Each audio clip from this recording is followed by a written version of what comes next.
Khi về nhà đang thân mật, có phụ nữ bên ngoài gõ cửa. Chồng, em về rồi, bạn trai bảo tôi trốn vào tủ quần áo, lát nữa giải thích cho tôi. Sau khi nhìn thấy hai người ôm nhau, tôi chuẩn bị xông ra đối đầu, nhưng giây tiếp theo, người phụ nữ cầm một con dao, cắt gọn gàng vào cổ bạn trai.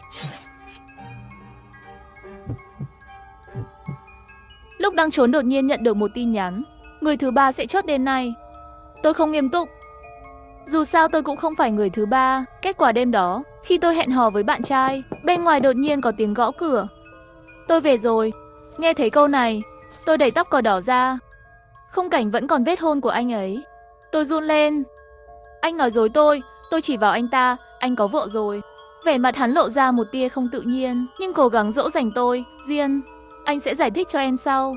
Bây giờ em trốn một chút được không? Không, tôi sẽ nói với vợ của anh. Trông cô đang giả vờ độc thân. Đã nói dối tôi 3 tháng rồi. Tóc đỏ trấn an tôi. Một bên nói với bên ngoài. Chờ một chút, anh đang tắm. Tôi đột nhiên sững sờ. Tôi run rẩy thì thầm hỏi anh ấy tên cô ấy là gì. Âu Dương Nguyệt Hàn. Trước mắt tôi tối đen. Tôi phải trốn trong tủ quần áo. Lý do rất đơn giản, con gái của chủ tịch tập đoàn chúng tôi tên là Âu Dương Nguyệt Hàn. Nếu là người khác, tôi vô tội, không bao giờ gặp lại. Nhưng con gái của chủ tịch, tôi không dám đắc tội. Cho dù tôi có nói với cô ta là tôi không biết, hắn có tin không? Tôi chỉ có thể trốn trong tủ quần áo này, cầu nguyện cái này nhanh chóng qua đi. Tóc đỏ đã mở cửa cho cô Âu Dương rồi.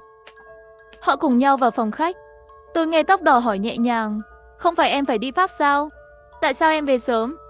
Giọng Âu Dương ngọt ngào. Nhớ anh đó. Họ ngồi trên ghế sofa và no bên tai. Tiểu thư Âu Dương đang ngồi chỗ tôi vừa ngồi. Và tôi trốn trong tủ quần áo, không thở được. Đột nhiên động tác của cô Âu Dương dừng lại. Ánh mắt hắn nhìn qua vai tóc đỏ, nhìn về phía sau. Cái gì vậy? Cơ thể của tóc đỏ đóng băng. Hắn quay đầu lại, nhìn theo ánh mắt của cô Âu Dương. Trên bàn ăn có 2 ly rượu vang đỏ đã qua sử dụng. Nụ cười của cô Âu Dương có chút cứng ngắc. Chồng, không phải anh nói tối nay chỉ có mình anh ở nhà sao? Một khoảnh khắc hoảng loạn thoáng qua trong mắt tóc đỏ. Nhưng anh ấy nhanh chóng bình tĩnh lại. Được rồi, anh đã nói dối em. Tổng giám đốc Trương đã đến rồi, bảo anh liên doanh với anh ấy. Anh biết em phản đối chuyện này, cho nên không dám nói cho em biết. Cô Âu Dương thấy là lạ. Kẻ đó hoàn toàn không đáng tin cậy. Nếu anh thực sự muốn khởi nghiệp, em sẽ nói với bố, giới thiệu cho anh tài nguyên tốt hơn. Tóc đỏ ôm Âu Dương vào lòng.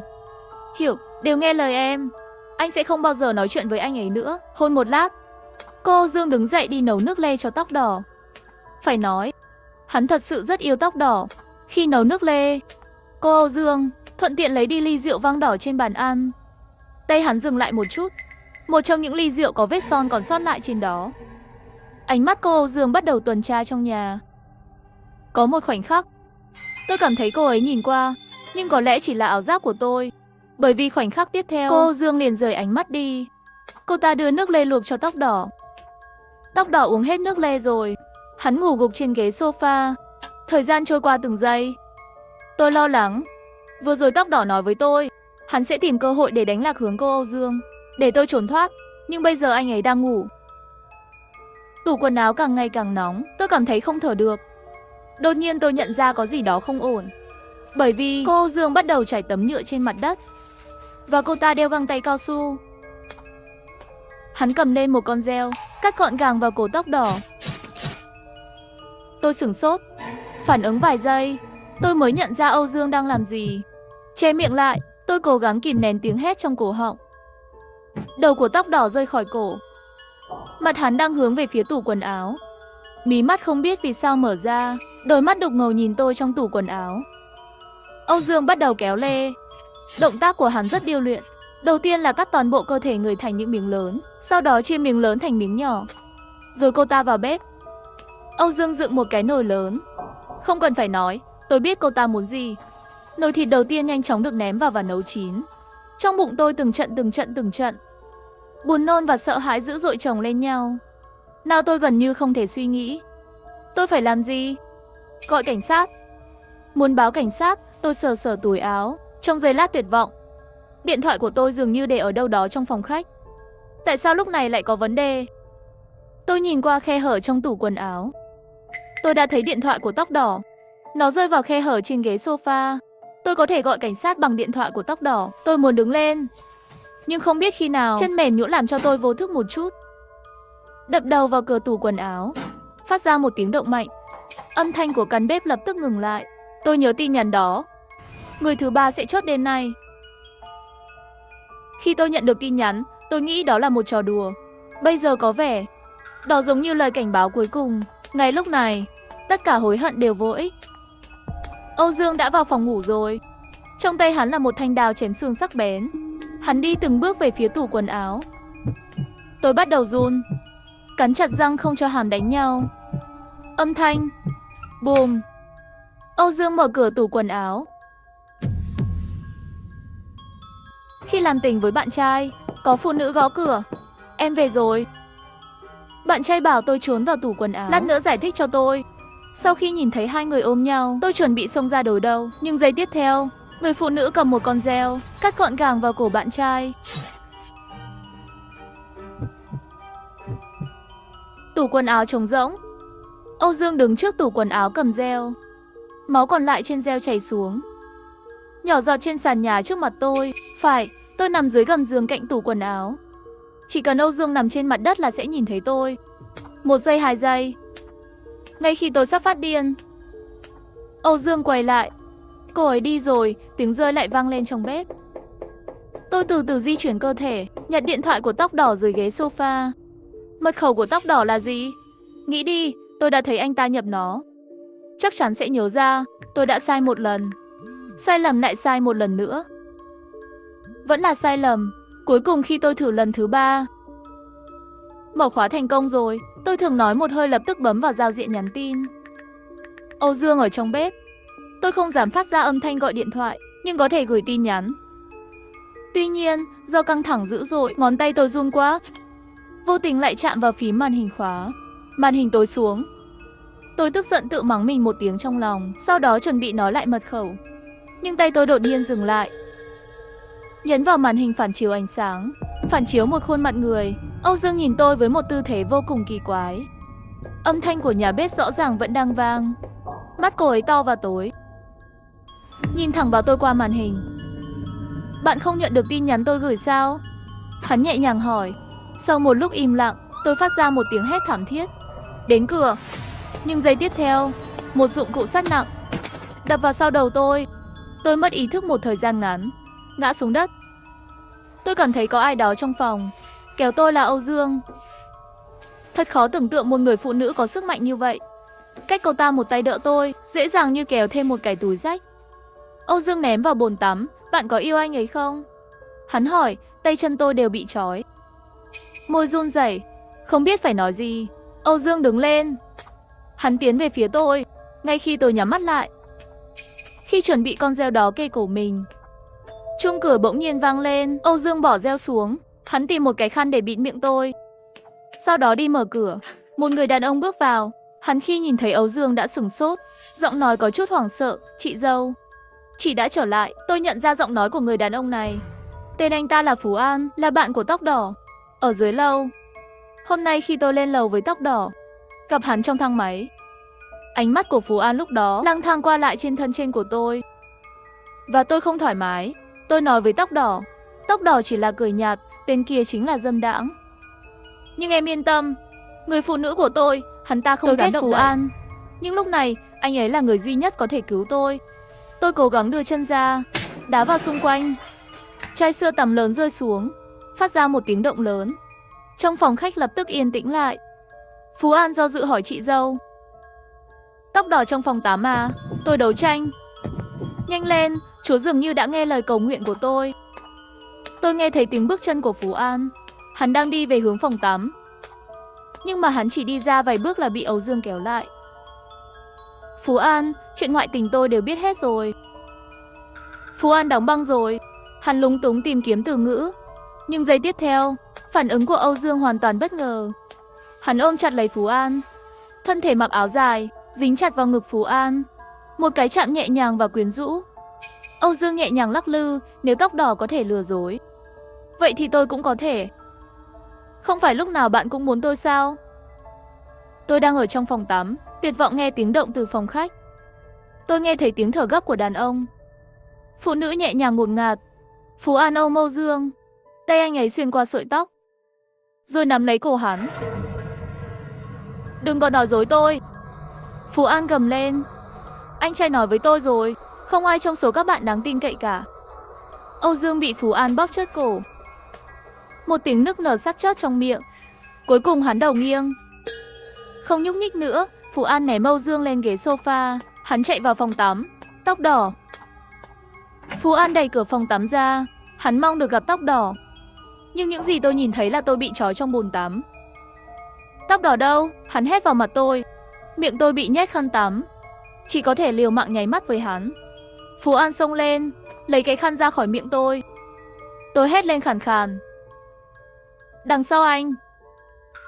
Trên mặt Phú An xuất hiện nghi ngờ. Tóc đỏ ở phía sau. Đột nhiên anh ta nhận ra điều gì đó.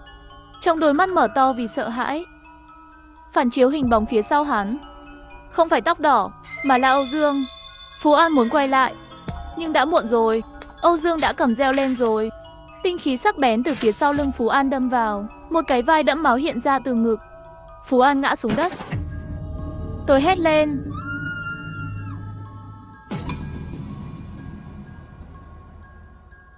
Tôi đã chứng kiến một vụ án phân xác trong tủ quần áo. Hắn đã phát hiện ra tôi rồi. Ai sẽ cứu tôi? Âu Dương nhìn tôi một cái. Hắn cầm lấy khăn và bịt miệng tôi lại. Âu Dương bắt đầu chia xách như chia tóc đỏ. Tôi sợ quá. Không biết bao lâu rồi. Tôi từ từ mở mắt. Đột nhiên thấy Âu Dương im lặng đứng đối diện tôi. Tôi sợ đến mức tỉnh rụi. Hắn không nhìn tôi, tự mình tháo vòi hoa sen ra, đi tắm, sau đó thay quần áo sạch sẽ. Chiếc váy dài thấy máu kia bị hắn đốt, dùng nhà vệ sinh xối đi. Sau khi làm tất cả những điều này, hắn ngồi xổm trước mặt tôi, tháo khăn ra, nhìn thẳng vào tôi. Bạn có yêu anh ấy không? Tôi khóc. Tôi không biết tại sao tôi lại khóc. Tôi sao? Tôi không yêu anh ấy. Thực ra đó là sự thật. Nhưng tôi không biết Âu Dương có tin không. Cũng không biết cô ấy có để tôi đi không. Âu Dương đứng lên. Hắn đi vào phòng khách lấy một ly rượu đỏ đưa cho tôi uống. Tôi nhìn rượu vang đỏ, lại ngẩng đầu nhìn Âu Dương. Không có lựa chọn, tôi đã uống rượu vang đỏ. 10 phút sau, tôi bất tỉnh. Tôi thức dậy bên bờ sông. Ánh nắng chói chang chiếu vào tôi. Tôi nhìn lại chính mình, quần áo còn nguyên vẹn. Thậm chí còn có chiếc điện thoại di động bị mất của tôi trong túi. Tôi chạy như một kẻ điên, cho đến khi một chiếc xe chạy qua bên đường. Tôi chạy về phía chiếc xe. Tài xế hạ cửa sổ xe mắng tôi muốn chết sao. Tôi khóc và hét lên gọi cảnh sát. Báo cảnh sát. 2 tiếng sau, tôi ngồi trong đồn cảnh sát. Bên làm báo cáo cho tôi là một nữ cảnh sát, có một mái tóc ngắn bị trẻ. Cô ấy tự giới thiệu mình là Cố Hiên, nói cách khác, con gái của chủ tịch tập đoàn Minh Hòa, Âu Dương Nguyệt Hàn, rất bạn trai của cô, tóc đỏ, và bạn của tóc đỏ, Phú An. Và cô đã tận mắt chứng kiến điều đó. Tôi gật đầu nặng nề. Sau khi điều tra của chúng tôi, tóc đỏ và Phú An hiện đang trong tình trạng mất liên lạc. Đêm qua, mạch điện trong khu phố nơi hai người sống bị hỏng. Tất cả camera giám sát đều không quay được, nhưng camera trên đường cao tốc gần đó vẫn hoạt động. Màn hình hiển thị 2:35 sáng, một chiếc Land Rover màu đen rời khỏi khu vực. Chiếc Land Rover màu đen này là xe của Phú An. Người ngồi ở ghế lái đội mũ bóng chày và khẩu trang, không thể nhìn rõ khuôn mặt. Tôi phấn khích. Đây là Âu Dương Nguyệt Hàn. Tôi đã nói với Cố Hiên suy đoán của tôi. Âu Dương Nguyệt Hàn sau khi phân xác xong, đem thi thể còn lại cùng nhau bỏ vào cốp xe của Phú An. Sau khi hắn rớt Phú An, có chìa khóa của Phú An. Vì vậy, hắn có thể thay quần áo của Phú An, lái xe Phú An ra ngoài ông vứt xác. Thi thể còn lại bị hắn ném xuống sông, trôi vào biển, và tôi bị hắn bỏ lại bên hồ. Vì vậy, theo thông tin của bạn, cô ấy đã gửi cho bạn tin gửi trước tối nay, nhưng cuối cùng lại không rớt bạn. Vâng, bạn nghĩ nguyên nhân là gì? Tôi không biết. Có thể là vì thương hại. Cố Hiên gật đầu. Ngay lúc này, điện thoại của cô ta nhận được tin nhắn. Hắn nhìn tôi một cái. Âu Dương Nguyệt Hàn đã đến đồn cảnh sát rồi. Cố Hiên đưa tôi đi gặp Âu Dương Nguyệt Hàn. Tôi run rẩy. Cô ấy an ủi tôi đừng lo lắng. Đây là đồn cảnh sát. Nhưng tôi vẫn còn mềm. Cố Hiên đành phải đỡ tôi. Cảnh sát dẫn đường đẩy cửa cho chúng tôi. Bên trong Âu Dương Nguyệt Hàn đang ngồi trên ghế. Nghe tiếng cửa, hắn quay đầu lại nhìn tôi. Tôi sửng sốt. Bên ngoài nắng ấm lắm, Tôi không thể kiềm chế được sự run rẩy. Đây là Âu Dương Nguyệt Hàn. Tôi gần như gục ngã. Kẻ gọi Âu Dương Nguyệt Hàn này là một khuôn mặt hoàn toàn xa lạ với tôi chưa từng thấy hắn. Người phụ nữ hôm qua rất cao, mặt hạt dưa, có đôi mắt mảnh mai, da trắng lạnh. Mà trước mắt này Âu Dương Nguyệt Hàn, thân hình nhỏ nhắn, mặt tròn mắt to, da màu lúa mi. Bọn họ tuyệt đối không phải cùng một người. Tôi hoàn toàn suy sụp. Tôi khóc và nói không. Kẻ giết người là Âu Dương Nguyệt Hàn. Cố Hiên bất đắc dĩ an ủi, Vương tiểu thư. Đây là Âu Dương Nguyệt Hàn. Chúng tôi đã xác minh danh tính rồi. Âu Dương Nguyệt Hàn tức giận khiếu nại với cảnh sát. Tôi không biết mấy người đang nói gì cả. Phú An, người phụ nữ này có vấn đề về tâm thần không? Nói lời buộc tội tâm thần. Các người cũng tin. Cố Hiên đành phải đưa tôi ra ngoài. Trở lại kiểm nghiệm, cô ta hỏi cô Vương. Bạn có bị bệnh tâm thần không? Khi hỏi câu này, ánh mắt hắn rơi vào đường viền cổ áo của tôi sửng sốt. Bởi vì trên cơ thể tôi có dấu vết của điều trị. 1 năm trước, vì một số chuyện, tôi đã được điều trị tại bệnh viện. Tôi thì thầm rằng tôi không bị bệnh tâm thần. Không, tôi không chắc. Cố Hiên bất đắc dĩ nhìn tôi, cô Vương. Thông tin cho thấy trước đây bạn có 2 người thân. Em gái bạn mất tích vài năm trước. Bạn sống một mình với ba của bạn. Nhưng bà ấy đã chết trong một vụ tai nạn xe hơi 1 năm trước. Bạn đã được điều trị sau đó phải không? Tôi cúi đầu xuống, em gái tôi rất nhút nhát. Sau khi mất tích ở nhà ga, tôi không bao giờ gặp lại cô ấy nữa.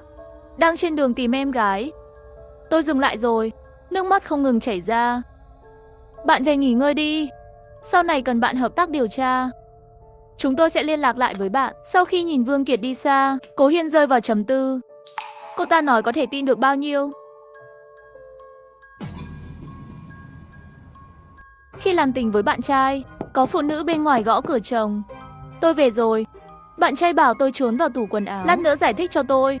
Sau khi nhìn thấy 2 người ôm nhau, tôi chuẩn bị xông ra đối đầu. Nhưng giây tiếp theo, người phụ nữ cầm một con dao, cắt gọn gàng vào cổ bạn trai.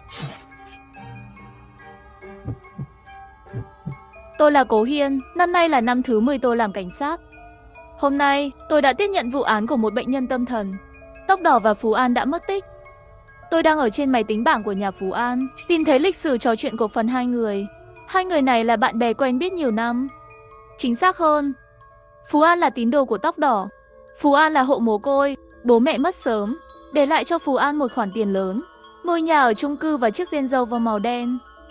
Tất cả đều là của chính Phú An. Ngược lại, gia đình Tóc Đỏ thực sự rất nghèo, nhưng anh chàng này có một đặc điểm. Hắn sinh ra đã biết cách làm phụ nữ thích. Lúc còn học đại học, hắn dựa vào sự ủng hộ của người phụ nữ giàu có bên ngoài, lái xe trong trường, đeo đồng hồ nổi tiếng, sau đó còn mở lớp dạy học trên mạng. Phú An là học trò của Tóc Đỏ. Hắn nhìn những người đẹp không quan tâm đến bản thân, bị Tóc Đỏ dễ dàng chơi đùa trong vỗ tay. Trong lòng rất ngưỡng mộ, Tóc Đỏ nói với Phú An, để phụ nữ cho bạn lần đầu tiên, cho bạn tiền. Đây cũng là bản lĩnh. Tôi có thể khiến phụ nữ yêu tôi đến chết. Đây là bước cuối cùng trong cuộc chiến. Khiến họ 44, mục tiêu được chọn là Tiết Hiểu Du. Cô gái này từng từ chối lời tỏ tình của Phú An. Phú An muốn Tóc Đỏ trả thù. Hắn tiếp cận Tiết Hiểu Du dụ dỗ hắn. Tiết Hiểu Du không biết. Bị cuốn vào bạo lực tinh thần của Tóc Đỏ, 1 năm 8 tháng sau nhảy lầu 44. Kể từ đó, Phú An đối với Tóc Đỏ càng thêm thân. Mục tiêu tiếp theo của hắn chính là Âu Dương Nguyệt Hàn. 1 tháng sau đã xác nhận quan hệ. Tôi đã suy nghĩ về lịch sử trò chuyện này. Nội dung trong lịch sử trò chuyện này phù hợp với lời nói của Vương Kiệt. Vương Kiệt là một cô gái được Tóc Đỏ đưa về nhà.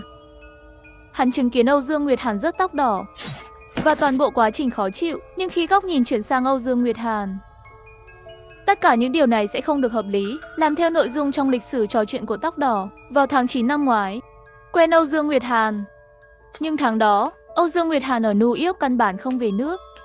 Còn tối qua, Âu Dương Nguyệt Hàn tại câu lạc bộ đêm với bạn bè của cô ấy, cùng nhau xem màn trình diễn của một ca sĩ nổi tiếng nào đó. Màn hình hiển thị, cô ấy không bao giờ rời đi, không có thời gian phạm tội.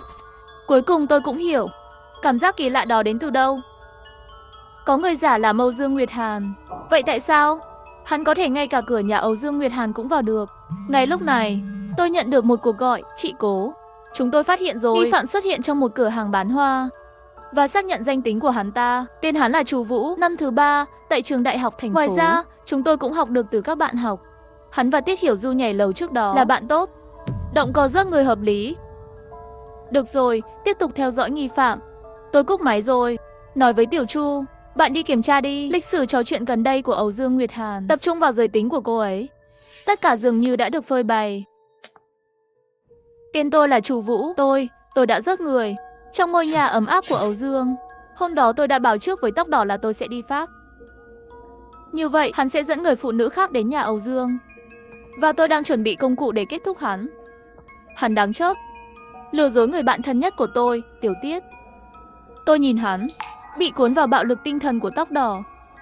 Làm sao cũng thuyết phục không có kết quả. Hôm đó tôi mang hoa vừa mua đến gặp cô ấy. Ban đầu muốn làm cho tâm trạng của cô ấy tốt hơn một chút. Nhưng khi tôi xuống dưới nhà cô ấy, một bóng người nặng nề từ trên trời rơi xuống.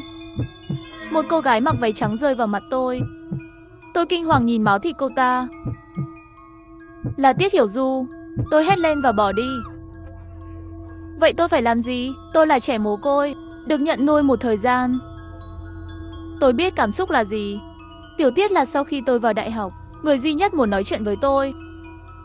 Cô ấy là bạn thân nhất của tôi quyết định trả thù Tóc Đỏ. Nhưng Tóc Đỏ đã gặp tôi một lần trước đây. Tôi bắt đầu học trang điểm, thậm chí còn học cách nói chuyện với những người phụ nữ đó. Như thế này, khi mọi thứ đã sẵn sàng, tôi bắt đầu hỏi về mục tiêu tiếp theo của Tóc Đỏ.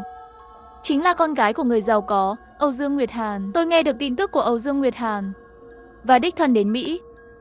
Tiếp cận thành công hắn. May mắn là Âu Dương thích con gái và vẻ ngoài của tôi khiến cô ấy yêu tôi điên cuồng. Thậm chí còn cho tôi chìa khóa căn nhà của cô ta ở Mỹ. Cứ như vậy tôi trở về nước. Bởi vì Âu Dương quanh năm ở nước ngoài, rất ít người nhìn thấy hắn. Tôi cũng rất thuận lợi giả làm Âu Dương. Thành công quen Tóc Đỏ rồi. Hắn không có nghi ngờ gì về tôi. Nhưng anh ta quá can đảm. Tôi quan sát thấy ngoài tôi, hắn còn thông đồng với một phụ nữ. Vì vậy, tôi đã làm. Chỉ có thế thôi. Và hắn sẽ ở lại nhà Âu Dương, giúp tôi xử lý hiện trường, để mọi thứ không bị lộ. Cùng nhau rớt. Tôi đã rớt Tóc Đỏ và con chó của hắn và chia chúng ra. Tôi tìm thấy người phụ nữ dưới gầm giường, nhưng tôi đã động lòng trắc ẩn, vứt ở bờ sông. Tôi không hối hận. Trung sĩ, tôi đang nói sự thật.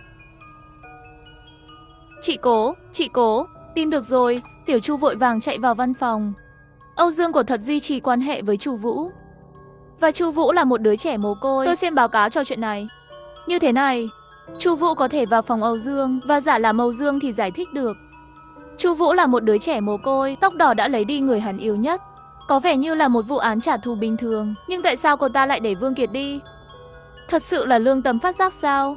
Ngay lúc này, điện thoại của tôi đổ chuông. Chị Cố, chúng ta bắt được nghi phạm ở Nghĩa Trang. Đang chuẩn bị về. Một tin vui bất ngờ đến. Chú ý an toàn, quay lại sớm nhất có thể. Chị Cố, chúng ta có thể sẽ tốn thời gian. Nghi phạm đang ở Nghĩa Trang phía tây thành phố, cách đó mấy chục km. Tôi dừng lại rồi. Đồng tử giãn ra. Tiết Hiểu Du không phải sống ở thành Đông sao? Tại sao lại chôn ở phía tây thành phố? Chu Vũ có người thân nào khác không? Bạn có thấy người đang chôn ở Nghĩa Trang là ai không? Cái này tôi không thấy rõ. Lát nữa tôi hỏi. Vài giây sau, điện thoại lại vang lên. Chị Cố, hình như là tên gì đó Vương Quế Lan. Tôi ngạc nhiên đứng tại chỗ. Tôi lấy hồ sơ của Vương Kiệt trên bàn ra. Trên cột người thân viết Vương Quế Lan đã chết. Vụ án này không đơn giản như tưởng tượng. Tôi nhớ lại lời khai của Vương Kiệt ở cục. Em gái rất nhút nhát. Sau khi mất tích ở nhà ga, tôi không bao giờ gặp lại cô ấy nữa. Bà nội đang trên đường tìm em gái. Chẳng lẽ Vương Kiệt là kẻ giết Vương Quế Lan? Tôi cầm bộ đàm trên bàn lên. Mọi người chú ý đến tất cả các trạm. Không thể để Vương Kiệt ra khỏi tỉnh. Đưa ra lệnh truy nã. Vương Kiệt, cô bắt đầu nói dối từ khi nào?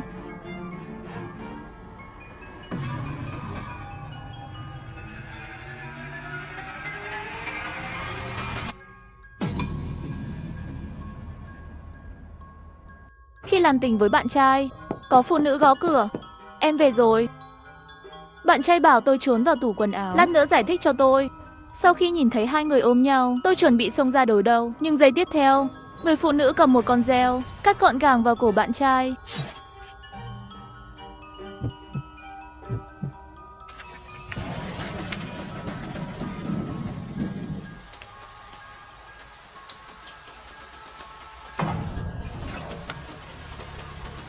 Sao con lại ở đây?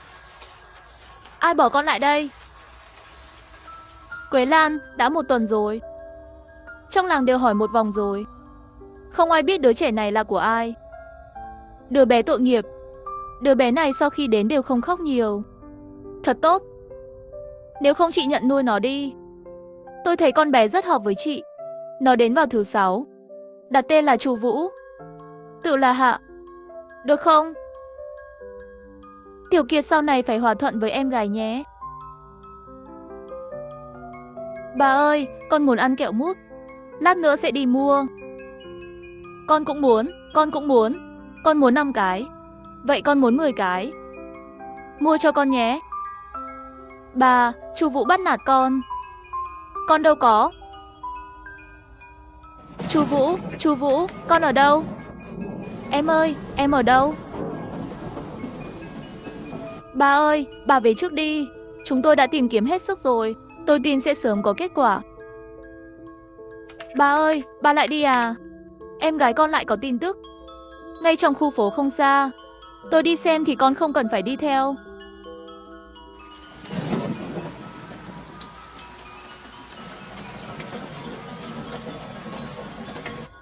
Bạn học theo tôi, đảm bảo có thể bắt kịp những gì bạn muốn. Tôi rất yên tâm khi có anh ở đây. Tôi sẽ cho bạn xem.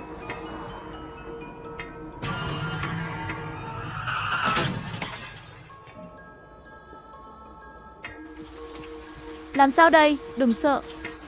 Tôi có liên quan.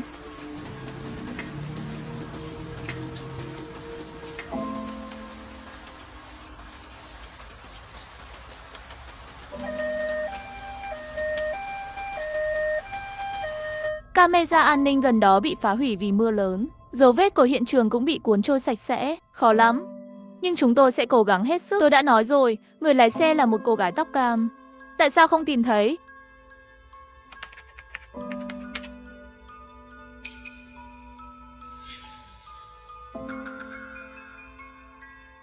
Chu Vũ, em là Chu Vũ.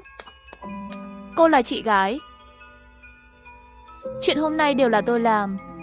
Em đi đi, sau khi em bị bắt cóc. Luôn tìm kiếm cơ hội để trốn thoát. 3 năm trước em đã thành công. Nhưng khi em trở về làng, chị và bà đã đi rồi. Tôi đang tìm mọi người. Cho đến năm ngoái, tôi tình cờ nghe tin bà qua đời. Đến nay vẫn chưa tìm thấy hung thủ. Cho đến một ngày, tôi vô tình nghe được khi Tóc Đỏ và Tiểu Tiết hẹn hò. Đề cập đến chuyện này, tôi mới biết hắn ta là hung thủ. Chị và bà đã phải chịu đựng rất nhiều. Bà ơi, con xin lỗi vì đã tìm con. Chị đi đi, chị ơi, em sẽ bồi thường cho chị.